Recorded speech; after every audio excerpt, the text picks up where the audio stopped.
Road Not Taken by Robert Frost is a very popular poem. It's found in almost all the anthologies and a lot of teachers teach it. But it's also very popular outside of school.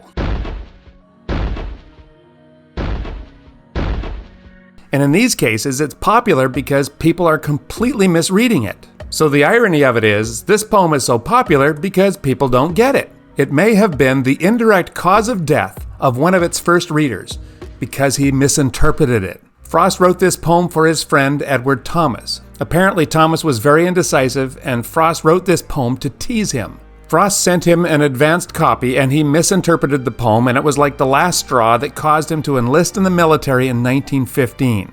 And he was killed 2 years later in World War I. But before we get into the interpretation stuff, let's just briefly look at the poem. The first stanza. Two roads diverged in a yellow wood, and sorry I could not travel both and be one traveler. Long I stood and looked down one as far as I could to where it bent in the undergrowth. The poem begins with that famous line, two roads diverged in a yellow wood, and sorry I could not travel both. We'd like to do both, wouldn't we? But we can't.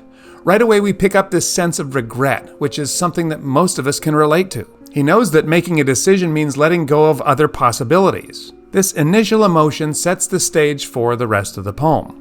He stands there for a long time trying to decide which way to go. Life decisions are hard, and the problem is we don't know how this way or that way will turn out. The speaker looks down each path as far as he can see, but the forest is thick and the road isn't straight. There's so much uncertainty, both ways. The second stanza. Then took the other one just as fair, and having perhaps the better claim, because it was grassy and wanted wear. Though as for that, the passing there had warned them really about the same. The speaker eventually decides to take the one that appears to be less used, noting that they are worn about the same, which suggests that both options seem equally attractive and equally uncertain. Third stanza. And both that morning equally lay in leaves no step had trodden black. Oh, I kept the first for another day. Yet knowing how way leads on to way, I doubted if I should ever come back. The language used in this poem is simple and accessible. Frost employs a natural conversational tone, as if the narrator is speaking directly to the reader as they walk along a road, which Frost and Thomas often did. This informal style draws readers in and makes them feel like they're part of this introspective journey. In this third stanza, well, you know how it is. If you decide for something, you also decide against a bunch of other things.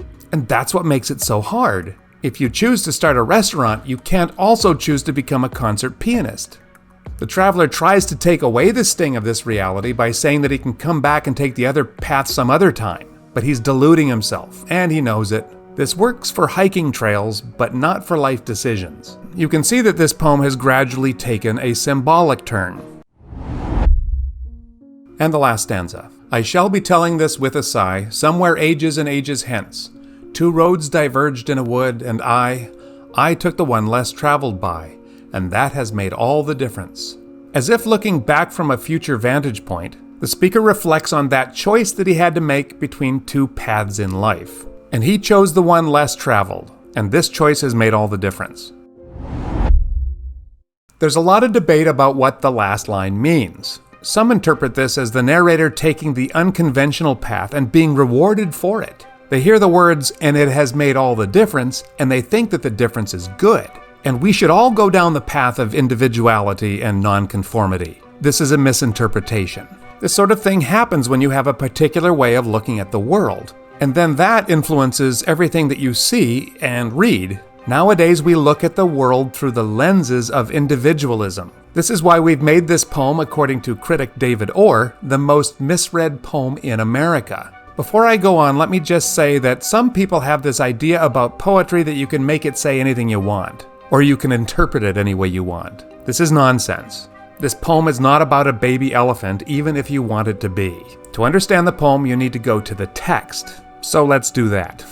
The poem repeatedly reinforces the idea that the roads are the same and they're equally traveled. Let's look at these lines again. He took the one that was just as fair, and having perhaps the better claim, because it wanted wear. Though as for that, the passing there had warned them really about the same. So it was really just his impression that one was less traveled. because that morning they equally lay in leaves no step had trodden black. People hadn't been down either of them.